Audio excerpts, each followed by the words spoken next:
오늘 출애굽기 30장 34절에서 38절 분향단의 기도라는 제목으로 오늘과 다음 주에 두 번에 걸쳐서 우리가 이 분향단의 기도의 깊은 영적인 의미를 깨닫고자 합니다.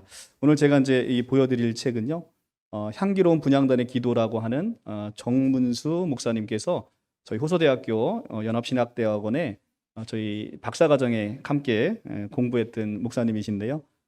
직접 책을 지으셔서 저에게 선물로 주셨는데 제가 이 책을 읽고 너무나 큰 은혜가 됐습니다. 부르심교회에 심우하시는 정문수 목사님께서 구약 성경에 상당히 좀 정통하셔서 성막 시리즈로 이렇게 책을 내셨는데 너무 은혜가 돼서 여러분들과 함께 이 책을 읽고 제가 두 번에 걸쳐서 오늘 출애굽기 말씀으로 여러분과 함께 은혜를 나누고자 합니다. 하나님은 출애굽한 이스라엘 백성에게 시내산에서 율법을 주셨습니다. 우리에게 율법을 주셨는데 이 율법만 주셨다고 한다면 우리에게는 큰 재앙이 아닐 수가 없습니다. 613가지로 되어 있는 율법을 우리가 온전히 지킬 수 없기 때문에 그렇지요. 그런데 하나님께서는 율법만 주신 것이 아니라 율법이 어긴 백성들에게 성막을 주시고 제사법을 함께 주시면서 그 율법을 어긴 백성들에게 죄를 씻을 수 있는 방법을 함께 주셨습니다. 율법만 주셨다면 인간에게는 소망이 없을 것입니다. 그런데 하나님은 율법과 함께 인간에게 이렇게 성막과 제사법을 함께 주심으로 죄를 씻을 기회를 주신 것이고, 그리고 신약에서는 궁극적으로 예수 그리스도를 이 땅에 보내셔서 영원 단번 제사를 예수 그리스도의 피로 성취시켜 주심으로 이제는 우리가 더 이상 죄를 속하기 위해서 제사를 드리지 않도록 그렇게 해주셨습니다. 여러분들 구약에 있는 제사를 실제 매해마다 똑같이 레위기에 있는 방법대로 제사를 드리시는 분이 계신다고 합니다. 그런데 그것을 한 번만이라도 여러분들이 직접 해보신다고 하면 우리가 이제 이 레위기의 제사를 드리면 제사자가 직접 그것을 도축하게 돼 있습니다. 한 번이라도 우리가 제사를 드려보면 너무 고통스러워서 다시는 죄를 짓고 싶은 생각이 없어진다고 합니다. 그렇듯 우리는 구약에 있어서 하나님의 율법으로만 이루어진 백성이라고 한다면 날마다 이렇게 우리가 죄를 질 때마다 힘든 제사를 지내야 되는데 예수 그리스도께서 우리의 모든 죄를 대속하셔서 영원 단번의 제사를 이루셨기 때문에 우리는 더 이상 이제는 구약의 제사를 드릴 필요가 없습니다. 우리는 이미 죄사함을 받는 백성으로서 그 은혜에 감사하기만 하면 되는 것이죠. 구약에서 하나님은 제사를 위한 성막을 어떻게 만들지를 아주 구체적으로 우리에게 성경을 통해 제시해 주고 있습니다. 제2에 사용되는 도구와 재질과 크기까지 아주 구체적으로 알려주셨습니다. 그래서 오늘 출애굽기 30장에 분향단을 조각목으로 만들고 순금으로 싸고 주위를 금태로 둘러 만들도록 분향단을 만들라고 하셨습니다. 그리고 오늘 본문 30장에서 34절에서 38절의 말씀을 통해서 분향단에 사용될 분향단의 향을 피워야 되는데 이 향을 어떻게 우리에게 만들어야 될지를 구체적으로 우리에게 알려주고 있습니다. 오늘 본문과 같이 모세에게 명하여 여호와를 위하여 분향단에 피울 거룩한 향을 만드는 방법을 알려주신 것이죠. 하나님께 임재하신 그 속죄소에 가장 가까이 위치한 곳이 바로 이 분향단입니다. 그래서 이 분향단에는 이렇게 만든 아름다운 향이 늘 피워져 있기 때문에 아름다운 향이 끊이지 않게 되는 것입니다. 하나님께서는 오늘 소합향과 나감향과 풍자향의 향품을 가져다가 유향을 섞고 그 향품에 소금을 쳐서 성결하게 한 후에 곱게 찌어 증거궤 앞 분향단에 아름답게 향을 올리라라고 말씀을 하십니다. 그래서 오늘 이 향의 구체적인 영적인 의미가 무엇인지, 이제 신약을 사는 우리는 이렇게 제사를 드리지 않고 이렇게 향을 피우지 않지 않습니까? 그러면 이 구약에 있는 이 말씀들이 오늘 신약에 있어서 어떤 의미를 갖고 있는지를 우리가 아셔야만 우리가 구약에 나오는 이 아름다운 제사처럼 우리가 하나님을 아름답게 예배하고 섬길 수가 있게 되는 것이죠. 구약시대 당시 속죄소에 가장 가까운 데 위치해인 이 분향단의 모습은 오늘날 우리 성도들의 기도를 상징하고 있는 것입니다. 구약의 제사장처럼 신약에서 모두 나라와 제사장이 된 우리들도 우리의 기도를 드릴 때 바로 이 소합향과 나감향과 풍자향과 유향과 거기에 소금을 담아야 하는데 하나님께서 기뻐 받으시는 이 향은 결국 성도들의 향내나는 기도라는 것을 우리가 요한계시록을 통해서 보면 알 수가 있습니다. 요한계시록 5장 8절의 말씀은 이렇게 얘기하고 있습니다. 그 두루마리를 취하심에 네 생물과 24장로들이 그 어린 양 앞에 엎드려 각각 검은 고와 향이 가득한 금대접을 가졌으니 이 향은 성도들의 기도들이라 라고 얘기를 합니다. 그러니까 지금 구약에서 얘기하고는 하고 예배드릴 제사 드릴 때 피웠던 향은 신약 시대에 오늘 성도님들의 기도다라는 것이 사도 요한의 얘기입니다. 그래서 이 분향단이 하나님의 지성소에 가장 가까이 위치해 있듯 지금 신약을 살고 있는 우리에게 있어서 우리의 기도가 하나님께 가장 가까이에 있게 된다는 말씀을 하고 있습니다. 예배를 받으시고 우리 기도를 받으시는 하나님께서 이 향 외에는 다른 향을 결코 받지 아니하신다라고 말씀하십니다. 그래서 향을 만드는 법을 거룩히 지키라고 말씀을 하고 있는 것이죠. 그래서 우리는 하나님이 기뻐 받으시는 이 향내나는 기도, 어떤 기도인지를 우리가 영적으로 살펴보아야 하는 것입니다. 먼저 소합향의 기도입니다. 소합향 나무에서 얻을 수 있는 이 특별한 향이 있습니다. 조롱나무과에 속하는 이 소함향의 나무는 독특한 향을 품고 있습니다. 그런데 이 특별한 향을 얻기 위해서는 조금 더 특별한 방법이 필요하다고 합니다. 바로 진액향이 나는 이 나무의 특성상 향을 얻으려면 이 나무에 상처를 내서 진액을 얻는다고 합니다. 억지로 제사를 찢어서 진액을 내어주는 이 소합향의 나무에 아픔과 애통이 그대로 이 향에 스며들어 있는 것, 이것이 바로 소합향이라고 얘기를 합니다. 바로 우리 기도에도 이와 같이 소합향을 담아야 한다는 것입니다. 소합향의 그 아픔과 애통함을 통해서 우리는 하나님께 더욱 나아갈 수 있음을 보여주는 것입니다. 우리 삶 가운데 우리가 뜻대로 풀리지 않는 일들이 많이 있죠. 그리고 그것들이 우리를 옥죄기도 하고 사업에 실패해서 실족하고 또 사람들에게 실망하고 상처를 입어 아파하기도 하는 게 우리의 인생입니다. 우리의 인생은 이처럼 수많은 좌절과 아픔으로 이루어졌다고 해도 과언이 아닙니다. 성경의 인물 야곱의 경우에도 이 야곱의 삶 가운데 찾아온 에서라는 걸림돌이 있었습니다. 이 에서라는 걸림돌을 놓고 애통하는 소합향의 마음으로 이 야곱이 죽기에 나아가게 되었습니다. 장자의 축복을 가로채고 삼촌 라반의 모든 소유를 얻게 된 야곱이 긴 타향살이를 마치고 에서를 만나러 갈 때 그는 심히 두렵고 답답했습니다.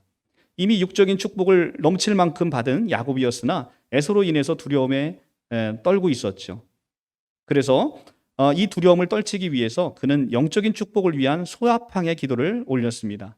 에서가 없었다라면 야곱은 결코 소합향의 기도를 올리지 못했을 것입니다.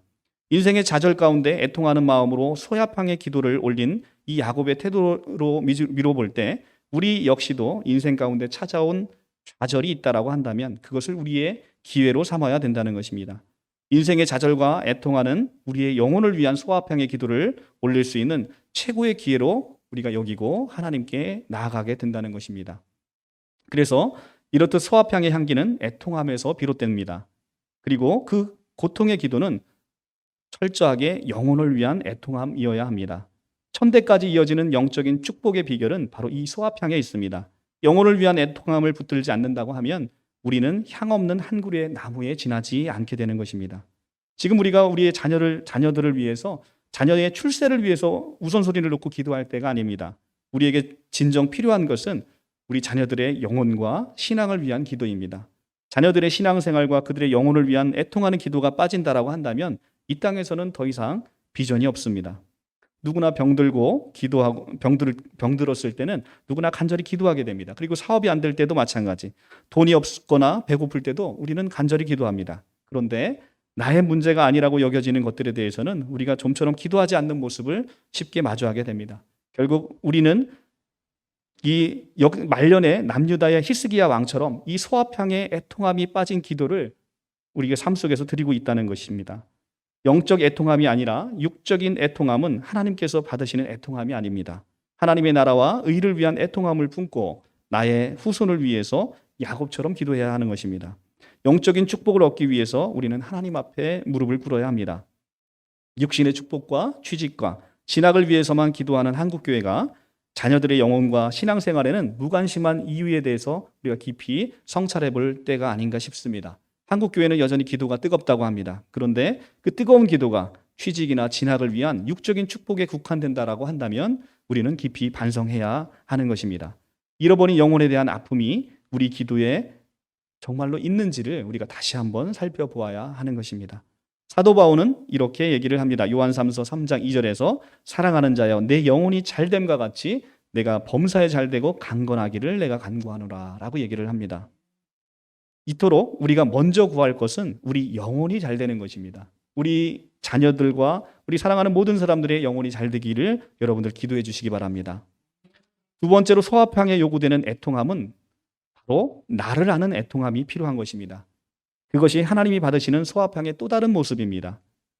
그렇다면 나를 아는 애통함이 무엇인지를 우리가 생각해 보아야 하는데, 이것은 십자가의 은혜를 통해 나의 모습을 바라볼 때 그 은혜의 덕분에 내가 어떤 사람인지를 깨닫게 되었을 때 느끼는 애통함입니다. 하나님이 주신 은혜가 얼마나 큰 은혜인지를 알 때 우리는 비로소 애통함을 갖게 됩니다. 이것이 바로 소화평의 또 다른 애통함이라고 하는 것입니다. 하나님이 우리에게 베풀어 주신 사랑과 은혜는 하늘을 두루마리 삼고 바다를 먹물 삼아도 부족하다는 고백이 나올 수밖에 없습니다. 이 고백이 내 마음에 새겨질 때 우리는 비로소 애통하게 됩니다. 헤아릴 수 없는 만큼 큰 사랑을 우리에게 베풀어 주셨습니다.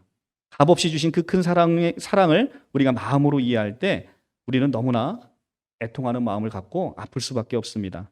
그리스도인들에게 있어서 이 소화평의 아픔이 없다면 우리에게는 결코 그리스도의 향기가 나지 않습니다. 하나님께서 능력과 재능이 충만하고 사울처럼 멋진 외모를 가진 이들보다 애통함을 이해하고 비로소 소화평의 기도를 올리는 그 한 영혼을 들어서 사용하신다는 사실을 우리가 꼭 기억해야 하는 것입니다. 우리는 실로 정말로 허물과 죄로 죽었고 너무나 큰 죄인입니다. 이런 우리를 하나님께서 살리신 그 은혜를 생각해 볼 때 우리는 우리의 애통함, 우리가 마가복음 지난 시간에 우리 같이 봤잖아요, 그죠?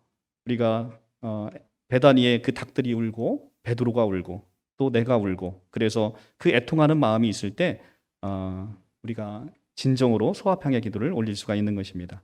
에베소서 1장에서 사도 바울은 이렇게 얘기합니다. 허물과 죄로 죽은 우리를 예수께서 살리셨다고 합니다.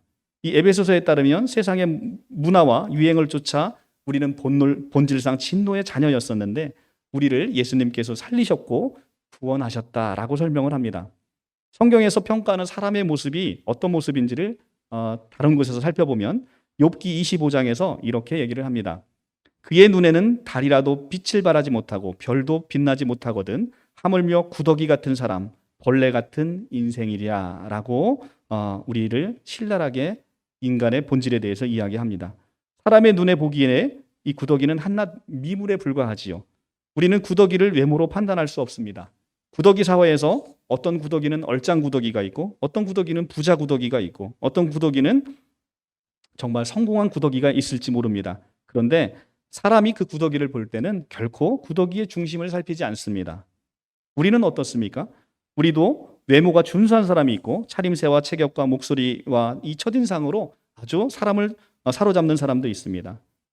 늘 누군가의 외모와 차림새로 우리가 사람을 품평합니다. 이 모든 것이 이렇게 이분법적인 구조로 누군가를 비교하게 되고 그 중에는 잘생긴 사람, 또 예쁜 사람, 또 가난한 사람, 또 부하지 못한 사람, 학력이 낮은 사람, 여러 사람의 모습이 각양각색으로 보여지게 됩니다. 그런데 여러분 한번 생각해 보십시오. 뉴스에 나오는 수많은 범죄자와 악인들이 있습니다. 우리는 얼마나 그들보다 선하다고 자신할 수 있겠습니까? 하나님 보시기에 우리 인생은 악인이나 선인이라고 하는 사람이나 누구라 하더라도 하나님이 우리가 보실 때는 다 죄인으로밖에 보일 수가 없는 것입니다. 그냥 구더기는 구더기일 뿐인 것이죠. 그 구더기가 이쁘다고 한들 얼마나 아름다운 구더기가 되겠습니까? 인간이 의롭다고 한들 얼마나 아름다운 의인이 될 수 있겠습니까? 이사야서 41장 14절에서 야곱을 버러지 같다라고 평가를 하고 있습니다. 그런데 이사야서는 그 거룩하신 하나님께서 버러지 같은 야곱조차도 돕겠다라고 약속을 하십니다. 욥기와 이사야서를 보며 우리는 소화평의 하나님의 은혜를 깨달아야 되는 것입니다. 참 버러지 같은 인생, 구더기 같은 죄인을 위해서 예수님께서 십자가에 피를 흘리셨습니다. 채찍을 맞고 창에 찔리셨습니다. 이보다 더 놀라운 하나님의 은혜가 어디 있겠습니까? 내가 여러분들 한번 입장을 바꿔놓고 생각해 보면 내가 구더기를 구원하겠다라고 생각해서 구더기를 위해서 여러분들이 그렇게 십자가의 고통을 감내해야 된다라고 생각해 보십시오. 얼마나 끔찍한 일이겠습니까? 그런데 그 끔찍한 일을 하나님께서 우리를 위해서 기꺼이 십자가형을 당하셨습니다. 이것이 놀라운 은혜라는 것입니다. 예수님은 우리를 살리기 위해서 십자가에서 죽어주신 분입니다. 그 죽음과 보혈의 피값으로 우리는 구원을 얻었습니다. 값없이 얻은 그 은혜를 묵상하고 예수님이 우리를 위해 십자가에 당하신 그 고초를 기억하고 감사하며 우리는 애통하는 소합향의 기도를 올려야 하는 것입니다. 우리가 얻은 구원 어디에도 우리의 행위에서 난 것이 없습니다. 이것이야말로 전적으로 하나님의 크신 은혜의 산물입니다. 그 크신 은혜야말로 우리가 애통해야 되는 이유인 것입니다. 마음속에 은혜와 구원의 감격이 차오를 때 우리는 비로소 우리의 본 모습을 깨닫고 우리의 죄인됨을 깨닫고 우리가 애통할 수 있는 것이죠. 내가 죄인임을 깨닫지 못하는 자는 결코 그리스도에게 나올 수가 없습니다. 우리가 전도하다 보면 그런 모습 많이 보잖아요. 세상에 자기가 죄인임을 깨닫지 못하는 자들이 너무나 많습니다. 그런데 우리는 철저하게 하나님 앞에서 큰 죄인이죠. 이 죄인을 살리신 하나님을 송축합니다. 서합향의 기도는 이 나를 아는 애통함에서 시작이 됩니다. 이는 결국 내가 누구인지를 아는 것이 굉장히 중요하다는 얘기죠. 다윗처럼 하나님 앞에 서서 그가 행하신 은혜를 알고 자신을 돌아볼 때 비로소 신령과 진정의 예배를 드릴 수 있게 되는 것입니다. 나 자신을 돌아봄을 통해 우리가 나 자신을 돌아보지 않으면, 내가 얼마나 큰 죄인임을 살펴보지 않으면 우리는 하나님께 나갈 수 없습니다. 우리가 이 상한 심령을 가지고 내가 얼마나 큰 죄인인지를 아는 심령을 가지고 우리가 하나님께 나아갈 때 예배를 회복시킬 수 있는 것이고 하나님 앞에 좋은 예배자로 설 수 있게 되는 것입니다. 예수님의 십자가의 은혜를 묵상한다면 나는 결국 하나님 앞에 나를 내세울 수 있는 것이 아무것도 없음을 깨닫게 됩니다. 보잘것없는 나를 위해 십자가에 죽어주신 그 감격의 큰 은혜를 묵상하고 그 애통함을 품는다라고 하면 하나님 앞에서 철저히 낮아지는 내 모습을 우리가 발견하게 되는 것입니다. 지금도 하나님께서는 신령과 진정으로 예배하는 자를 찾고 계십니다. 허물과 죄로 죽었던 벌레 같은 나를 살리신 하나님의 은혜를 아는 자, 상한 심령을 가진 자, 나의 의를 자랑하지 않는 자만이 참된 그리스도인으로 우리가 나아갈 수 있음을 이 시간 고백하기를 바랍니다. 죄와 허물로 인해서 죽을 수밖에 없는 내 심령의 상태를 깨닫고 그 구원의 감격을 체험할 때 비로소 우리는 소합향의 기도를 올릴 수 있고 성도로 거듭날 수 있는 것입니다. 물론 예수 그리스도의 믿음으로 말미암아 우리의 영혼은 이미 온전하게 됐습니다. 그러나 그리스도로 인해서 이미 거듭났어도 구원의 감격이 없다면 우리는 온전한 예배자로 주 앞에 설 수 없을지 모릅니다. 나의 행위와 나의 의로움으로 인해서 죄에서 벗어난 것이 아니라 예수께서 십자가에 달리셔서 우리를 위해서 우리의 모든 죄를 구속하시고 우리를 속죄하셨기 때문에 우리가 의롭게 되고 다시 살아났음을 우리가 분명히 봐야 되는 것입니다. 하나님께서 이 놀라운 십자가의 구원의 역사를 통해 우리를 거룩한 백성으로 삼아주셨고 또 우리를 왕같은 제사장으로 높여주셨습니다. 이 은혜를 믿고 우리가 묵상할 때 우리는 비로소 애통함을 품을 수 있게 됩니다. 이 애통함을 품으셔야 우리는 주 앞에 겸손하게 나아갈 수 있습니다. 두 번째 우리가 드려야 되는 기도는 나감향의 기도입니다. 바다에서 나는 이 조개 껍데기를 곱게 갈아 만든 향품이 바로 이 나감향입니다. 이 나감향이라는 향품은 성막의 증거궤 앞에 태우는 지극히 거룩한 향입니다. 출애굽기 30장 36절에 그 향 얼마를 곱게 찧어 너와 만날 회막안 증거궤 앞에 두라. 이 향은 너희에게 지극히 거룩하니라 라고 합니다. 이 나감향의 특징은 바로 가루가 되고 부서졌을 때 향기가 난다는 것입니다. 단단한 상태에서는 그저 조개 껍데기 뿐인데 이것이 깨어질 때 비로소 향이 난다는데 우리에게 깊은 영적인 의미를 주고 있습니다. 성경에서 이 단단한 것을 우리 마음이라고 표현하고 있습니다. 호세아서에서는 우리의 마음을 두고 묵은 땅이라고 표현을 하고 있는데 이 묵은 땅을 기경하듯 단단한 마음을 깨트릴 때 우리는 또한 나감향 같은 향을 낼 수가 있는 것입니다. 비록 우리가 기존에 단단한 마음이 깨져 구원은 얻을 수 있으나 더 잘게 부서지지 못하고 완고한 마음을 가지고 있다면 결국 우리는 좋은 그리스도인이 되지 못하게 됩니다. 결국 우리 마음을 깨트려 나아가야 하는데 그렇지 못한 우리의 기도에는 향기를 담을 수가 없습니다. 이 나감향의 향기를 담을 수 없다는 것이죠. 나감향의 향기를 얻기 위해서 우리는 바로 이렇게 철저히 깨져야 되고 우리의 사랑을 회복해야 합니다. 잃어버린 영혼에 대한 사랑의 회복이 되어야 하고 하나님의 관계에 대한 사랑이 회복되어야 됩니다. 사회가 강팍해지고 완고해지는 까닭은 어찌 되면 우리 탓일지도 모릅니다. 성도가 깨어지지 않고 그리스도인이라고 자부하는 사람들의 마음이 깨어지지 않는다라고 한다면 먼저는 교회의 사랑이 회복될 수가 없습니다. 우리는 잃어버린 영혼을 위해 우리 자신을 깨트려야만 하는 것입니다. 완고한 마음이 깨지고 틈이 생길 때 비로소 하나님의 말씀이 그 깨진 곳에 틈을 들어가서 하나님의 말씀이 역사하실 수 있는 거죠. 우리 마음이 이렇게 단단하고 완고하다라고 한다면 어떻게 하나님의 말씀이 우리 가운데 들어올 수 있겠습니까? 우리가 타인에게 줄 수 있는 가장 큰 것은 이 마음이 가난한 자에게 예수 그리스도의 아름다운 복음을 전하는 것입니다. 돈은 누구나 줄 수 있어요. 그런데 복음은 오직 그리스도의 사람만이 줄 수 있는 것입니다. 우리의 마음이 깨어지지 않은 상태에 머물러서 그 은혜를 전하지 않는다고 한다면 세상 사람들은 이 하나님의 놀라운 은혜의 역사를 경험하고 싶어도 경험할 수 없는 것입니다. 말과 행함이 진실한 삶을 드러내는 참 크리스천이 되도록 우리가 이 나감향의 기도로 우리 자신을 깨트려 기도를 해야 하는 것입니다. 나의 마음을 깨트리기 위해서는 신앙생활에 모델이 있어야 합니다. 그리고 그 유일하신 모델은 바로 우리 주 예수 그리스도이십니다. 내 삶의 모델을 예수 그리스도로 설정해서 그리고 그 예수 그리스도를 닮고자 하는 몸부림치는 모습이야말로 참 나감향의 모습인 것입니다. 내가 예수님을 닮아가고자 할 때, 내가 예수님을 따라갈 때 비로소 내 생활들 하나씩이 깨어지는 것을 우리가 스스로 체험하고 경험할 수 있게 되는 것입니다. 이것은 성령의 역사입니다. 내가 아무리 노력하고 몸부림친다 하더라도 성령의 역사가 없으면 우리가 그것을 그 깨어짐조차도 나의 의가 되고 맙니다. 우리는 이 성령의 역사로서 우리가 하나씩 깨어지는 우리 모습을 발견하기를 소원합니다.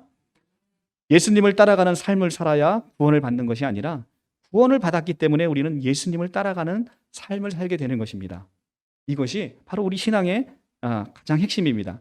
예수님은 우리 삶의 표대입니다.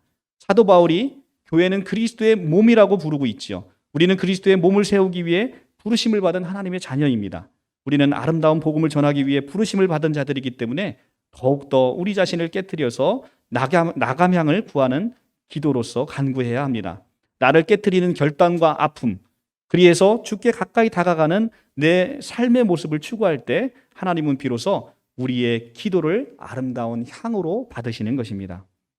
로마서 12장 1절 이렇게 말씀하고 있습니다. 그러므로 형제들아 내가 하나님의 모든 자비하심으로 너희를 권하노니 너희 몸을 하나님이 기뻐하시는 거룩한 산 제물로 드리라. 이는 너희가 드릴 영적 예배니라. 아멘. 세 번째로 우리가 드려져야 되는 기도는 풍자향의 기도입니다. 풍자향은 땅에서 뽑은 나무의 뿌리를 잘라서 그곳에 나오는 진액을 굳혀 만든 것입니다. 수지질의 고무처럼 말랑하게 굳은 이 풍자향은 굉장히 강하고 독특한 향을 품는데 그 자체의 향은 악취에 비견될 정도로 굉장히 지독하다고 합니다. 고무를 태우는 듯한 강한 향을 내는 이 풍자향은 그 자체만으로는 쓰이기가 어렵습니다. 고약한 냄새를 내기 때문이죠. 그런데 이것이 소합향이나 나감향이나 다른 유향 등을 함께 섞어서 드려질 때 비로소 그 진가를 발휘한다고 합니다. 이 풍자향은 다른 향과 섞일 때 향품들의 향을 더욱더 향기롭게 만들어주는 것입니다. 다른 향품들의 향을 더욱 향기롭게 만들어준다는 것입니다. 그들의 향이 더욱 오랫동안 지속될 수 있도록 자신을 희생해서 다른 향을 살려주는 것이 바로 풍자향이라고 합니다.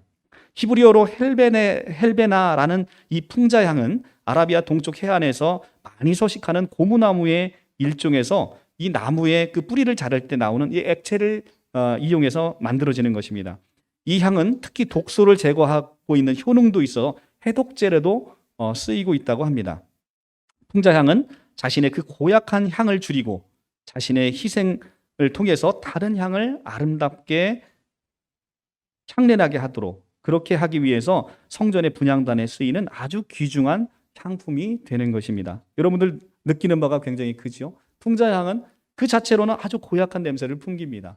우리도 우리 삶 가운데 아주 성격이 강하셔서 또 자기 성격만으로는 이렇게 고약한 냄새를 풍길 수 있는 성품이 있습니다. 그런데 이 성품이 녹아져서 다른 향들과 섞일 때 비로소 다른 향들을 세워주는 아주 귀하고 값진 이 향품이 되는 것입니다.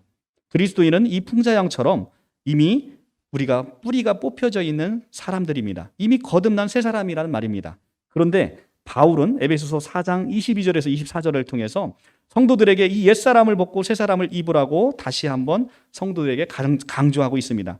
그 말은 우리가 이미 성도들이 거듭났지만 이미 거듭나 있는 새 사람일지라도 이 뿌리가 잘리지 않으면 이 아름다운 향내를 내지 못하기 때문에 그렇습니다. 분명 악한 밭에서 우리는 이미 뿌리가 뽑혀진 사람들입니다. 그런데 뿌리가 뽑혀져 있는데 그 흙모래에 가득한 뿌리를 그대로 달고 살고 있다는 거예요. 새 사람으로 되어 있으면 이 흙모래에 가득한 이 뿌리를 잘라버려야 되는데 이 뿌리를 흙모래에 가득한 뿌리를 그대로 담고 우리가 살고 있다는 것입니다. 하나님은 우리 모두를 그리스도의 몸으로 세우기 위해서 부르셨습니다. 그러나 우리의 뿌리가 잘리지 않았기 때문에 아직 우리를 통해서 아름다운 향이 나지 않는 거예요. 우리의 뿌리가 잘릴 때 비로소 우리는 아름다운 향을 낼 수가 있습니다. 신앙생활에서 어떤 분은 열정이 있고 많은 기도와 신비한 체험을 가진 성도가 있을 수 있습니다. 그렇다 하더라도 스스로는 향을 낼 수가 없는 것입니다. 하나님께서 우리에게 영적인 축복과 물질의 은총과 각종 은사를 허락하신 그 모든 이유는 오직 그리스도의 몸된 교회를 세우게 하기 위함입니다. 그 귀한 성령의 은사와 축복을 교만으로 받아서 다른 사람과 융합하지 못하는 것은 이것이 우리의 모습이라고 한다면 나는 여전히 뿌리에 흙모래를 가득 담고 살아가고 있는 그리스도인인 것입니다. 우리가 성령의 은사를 받았노라 또 물질의 축복을 받았노라 외치는 자들이 공동체 위에서 신앙의 이름으로 군림하고자 하는 그런 모습을 우리가 주변에서 가끔 보게 됩니다. 다른 사람을 세우는 데 사용하지 않는 성도는 결국은 그 모든 은사들이 악취만을 내는 바로 이 풍자향과 같은 것입니다. 우리가 이 풍자향이 자기 스스로만 있을 때는 악취를 풍기듯 우리도 다른 사람을 세우지 않는 곳에 우리의 은사를 사용하고 우리의 열심을 사용하고 또 우리의 각종 물질의 축복을 사용한다라고 하는 것은 그 성도는 악취만을 풍기는 성도가 되게 되는 것입니다. 하나님께서 고린도 교회에 넘치는 은사를 주신 건 여러분들이 다 알고 있습니다. 예언의 은사도 주셨고 병 고치는 은사도 주셨고 방언의 은사도 주시고 수많은 신령한 역사를 고린도 교회처럼 풍성하게 받은 교회가 없습니다. 그런데 사도 바울은 단호하게 얘기합니다. 사람의 방언과 천사의 말보다 우선하는 것, 예언하는 능력과 모든 지식과 산을 옮길 만한 믿음보다 더 우선하는 것, 그것이 바로 사랑이다 라고 얘기를 합니다. 사랑 없는 방언과 천사의 말은 소리나는 굴이나 울리는 꽹과리와 같은 것입니다. 세상의 모든 지식을 알고 예언의 영이 임했다 하더라도 사랑이 없는 나는 아무것도 아니라는 이 사도 바울의 권면을 오늘 우리 교회가 가슴 깊이 우리가 새겨봐야 되는 대목이 아닐 수가 없습니다. 하나님께서 주신 은사와 물질의 축복은 나만을 위해 주신 것이 아니라 하나님께서 그리스도의 몸된 교회를 세우기 위해서 부르시고 축복하신 것임을 우리가 꼭 기억했으면 좋겠습니다. 그러기에 더욱 사도 바울의 권면처럼 우리가 사랑을 기억하고 주변과 합력하여 선을 이루어가는 것이 우리의 온전한 본분이고 또 우리가 해야 할 일인가 아닌가 싶습니다. 하나님은 우리가 바라는 풍자향의 기도를 기뻐 받으실 분이십니다. 풍자향은 섞일 때 비로소 아름답기 때문에 우리가 아름답게 조화롭게 섞여서 이 풍자향을 풍길 때 하나님은 우리의 기도를 기뻐 받으실 것입니다. 교회 가운데 우리의 모습이 바로 이와 같아야 합니다. 나의 기도로 그리스도의 몸된 교회를 세워갈 때, 각 사람의 지체가 나로 말미암아 믿음으로 세워질 때, 그리고 비로소 우리는 풍자향의 아름다운 기도를 그때 우리는 드릴 수가 있게 되는 것이죠.